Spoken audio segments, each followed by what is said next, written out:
Hello, my name is Juan. AIRCAT sent us the 1150 half-inch impact wrench to test and demo today.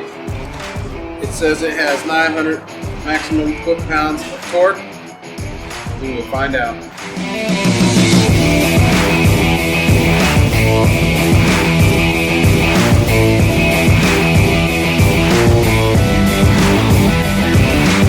Hi, it's Juan. We just demoed the AIRCAT 1150 that we unpackaged earlier. Lots of power, it's light, it's got the nice handle that AIRCAT always has on them. Lots of power. We just removed some frame bolts from the back. Very nice. Thank you. Click here to stay updated on all of AIRCAT's new videos.